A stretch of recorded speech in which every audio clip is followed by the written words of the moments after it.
Donc voici une nouvelle extension du modèle en équilibre partiel dans une direction différente, puisqu'on va essayer d'introduire un marché mondial. Donc la problématique que l'on se pose est simple. On a toujours la production et puis la consommation. Donc ici c'est le blé. Et en fait on va essayer de voir les relations entre production et consommation. Donc ça peut être production locale pour consommation locale, mais ça peut être surtout des exportations ou des importations. Donc ce qui veut dire qu'on va imaginer un transport international et donc en fait derrière un marché mondial. Donc en fait, on introduit la problématique du marché mondial et donc ça pose deux questions en particulier. D'abord, on ne travaille pas sur un seul pays, on travaille sur N pays.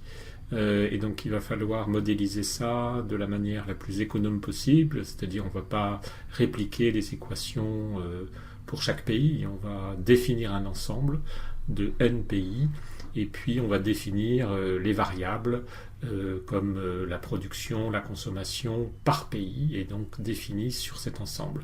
Puis la deuxième chose, c'est comment modéliser le marché mondial. En fait, c'est la confrontation, on va voir que c'est la confrontation entre toutes les offres et toutes les demandes, et puis en plus donc le lien entre le marché national et le marché mondial.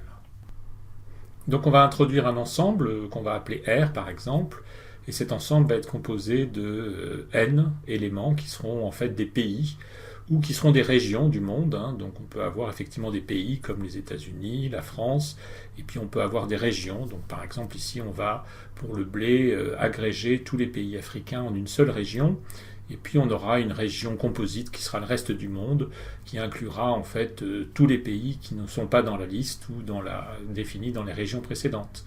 Donc ici on va prendre pour le blé les 13 plus gros producteurs, les 12 plus gros producteurs de blé, et puis on va rajouter le continent africain, et puis une région qui est le reste du monde. Et puis donc chaque pays ou chaque région aura une demande et une offre. On aura par exemple une demande qu'on va appeler XD toujours, mais XD va être définie sur l'ensemble R. Et puis de la même façon, dans chaque pays, il y aura une offre. Et cette offre, je vais l'appeler toujours XS, mais ça va être défini sur l'ensemble R aussi. Et donc on aura des variables XDR et XSR, et puis on aura bien sûr des paramètres XD0R et XS0R pour initialiser ces variables.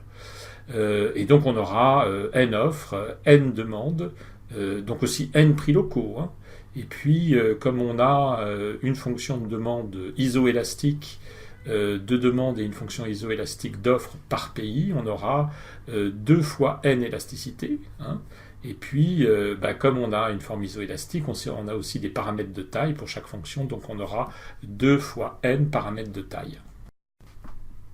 Alors le marché mondial, on va simplement considérer que c'est le lieu où se détermine le prix mondial, donc on a besoin d'une équation de détermination du prix mondial. Alors comment c'est ce que je vous avais dit auparavant, c'est-à-dire comment on détermine un prix par confrontation de l'offre et de la demande. Donc ici, simplement par confrontation de l'offre mondiale à la demande mondiale.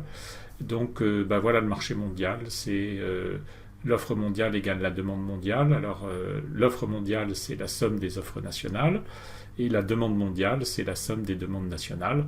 Donc voilà, la boucle est bouclée. On a une représentation du marché mondial avec une seule équation, offre mondiale égale demande mondiale, ou c'est la même chose, somme des offres nationales égale somme des demandes nationales.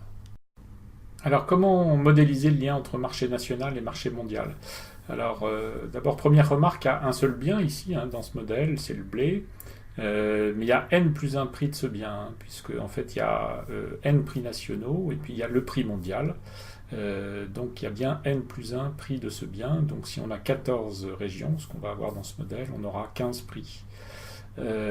Et donc s'il y a un écart entre les prix nationaux et les prix mondiaux, alors il peut y avoir des coûts de transport évidemment, mais ici on va simplifier le raisonnement et puis c'est assez simple d'introduire les coûts de transport, comme je ferai la remarque plus tard. Alors ce qui explique les gaps entre les prix nationaux et les prix mondiaux, ce sont les taxes, et donc s'il n'y a aucune taxe, le prix national est égal au prix mondial, ça c'est clair.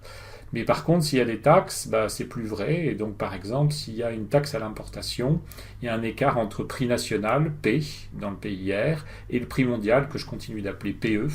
Et cet écart, ça vient de la taxe. Donc, une taxe à l'importation, par exemple.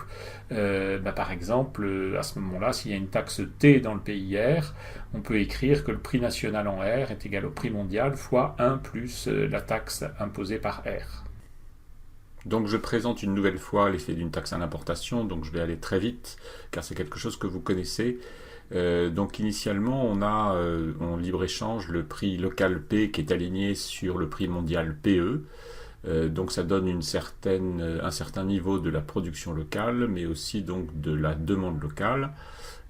Si le gouvernement donc impose un tarif ad valorem, donc défini en pourcentage sur les importations d'un bien, le prix local passe en P' qui est égal à PE, le prix mondial, fois 1 plus T, le tarif ad valorem. Et donc cela a un effet sur la production locale, ça l'augmente, et ça a un effet par contre négatif sur la demande locale, puisque ça réduit la demande locale. Et donc par un effet de ciseau, ça diminue les importations. À noter ici que nous supposons que bien local et bien étranger sont des substituts parfaits. Donc considérons maintenant l'effet d'une taxe à l'exportation.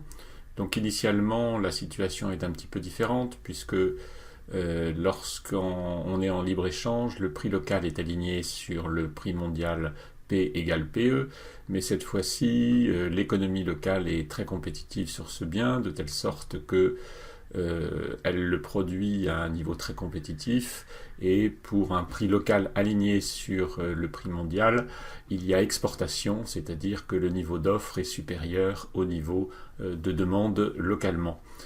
Qu'est-ce qui se passe si on met une taxe à l'exportation ? En fait, si on compare par rapport à la situation de libre-échange, où en fait les producteurs locaux sont indifférents entre vendre localement et exporter, puisque P égale PE, ça ramène exactement la même quantité d'argent par unité produite. Donc s'il y a une taxe à l'exportation, eh bien ces prix ne peuvent plus continuer à ce niveau-là, tout simplement parce que le prix local, ça ramène P, mais l'exportation, ça ramène PE, mais il faut payer une taxe à l'exportation.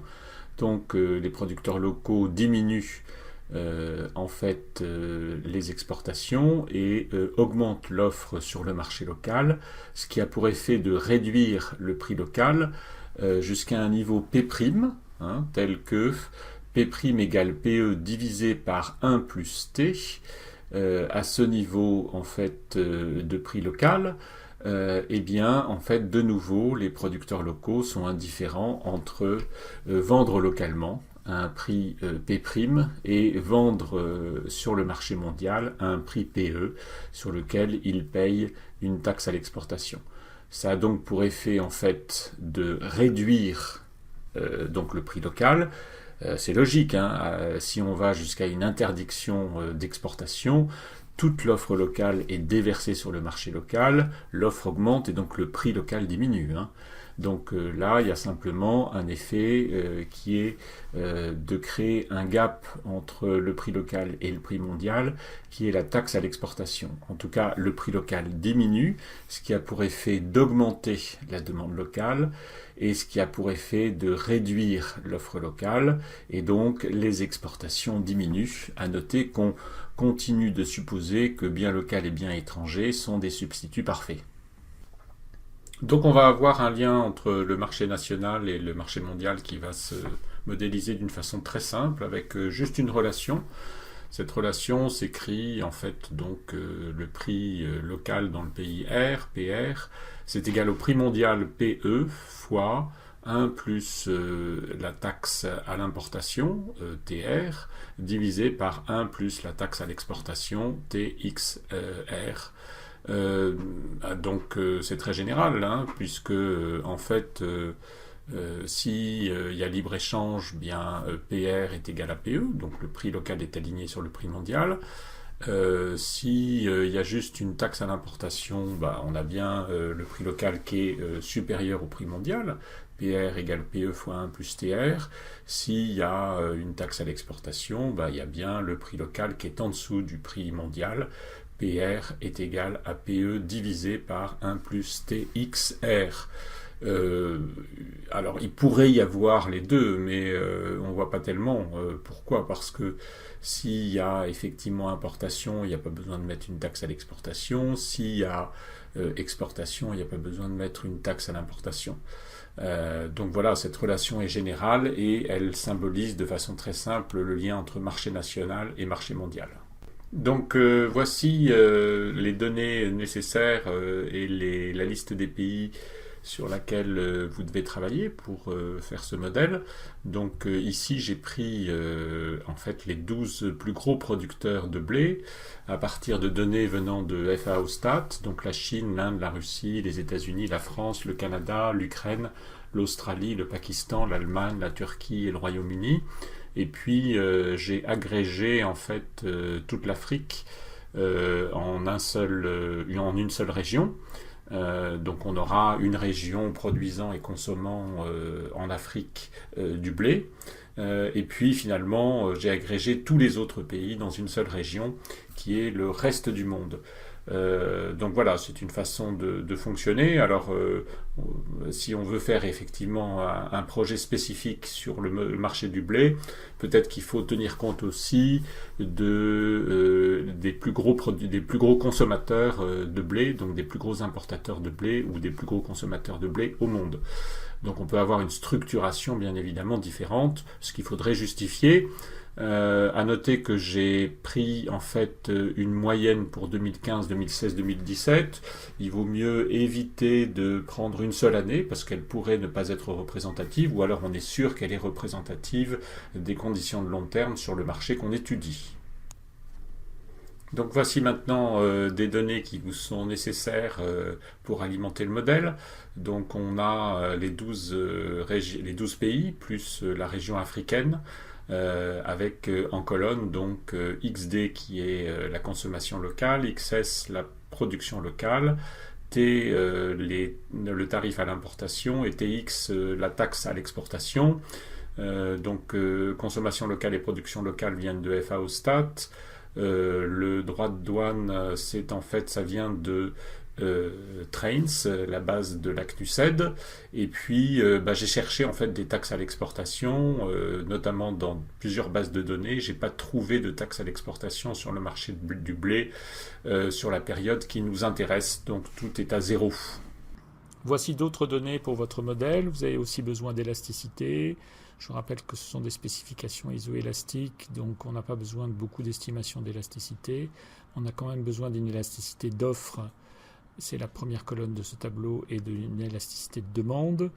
Donc pour chaque pays, donc j'ai fait une revue de la littérature.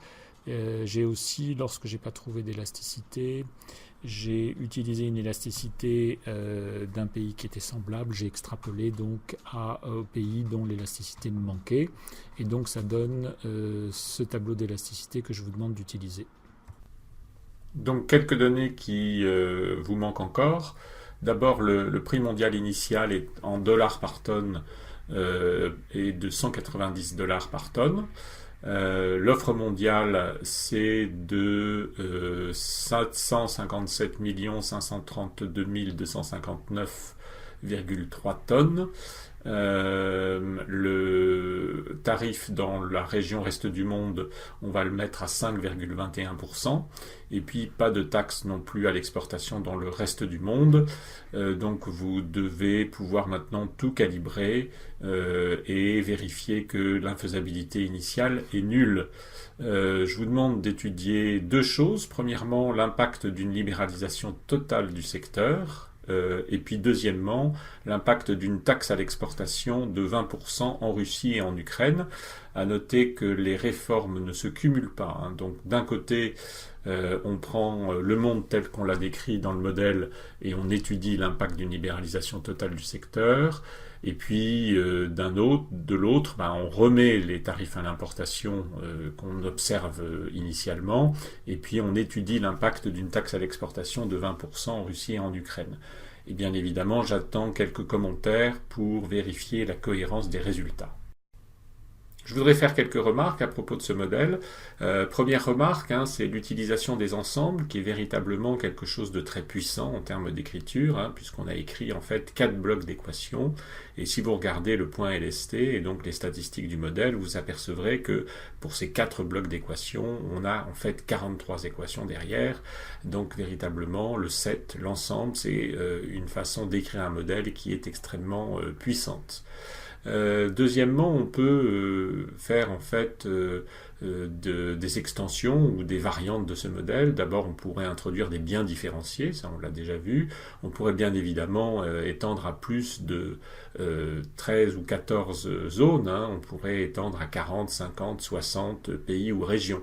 Et puis on pourrait intégrer d'autres instruments de politique économique, notamment des subventions à la production, qui affecteraient uniquement le prix reçu par le producteur, ou des taxes à la consommation, qui affecteraient uniquement le prix payé par les consommateurs. On pourrait introduire aussi des coûts de transport, mais là ce serait un petit peu bizarre parce que c'est des coûts de transport d'un pays vers le marché mondial ou du marché mondial vers un pays. Donc ce serait un petit peu bizarre. Alors je profite de cette remarque pour dire que on pourrait bilatéraliser le modèle. Comment en fait, on aurait la possibilité pour chaque producteur de vendre en chaque lieu et pour chaque consommateur d'acheter en chaque lieu. Et puis on pourrait introduire des coûts d'échange bilatéraux, donc notamment des coûts de transport, donc d'un pays vers l'autre, donc en relation bilatérale de chacun des 14 pays ou zones vers chacun ou des 13 autres pays ou zones. Donc ce serait intéressant. On pourrait mettre des taxes bilatérales, donc tenir compte de toutes les préférences commerciales et de tous les accords commerciaux, parce que les taxes à l'importation, en fait, ce sont des instruments bilatéraux de protection, puisqu'il y a des préférences commerciales et des accords commerciaux. Qu'est-ce qu'on aurait là? On aurait un modèle spatial, donc c'est quelque chose de relativement facile à faire et à introduire par rapport à ce modèle qui est quand même très différent dans sa philosophie.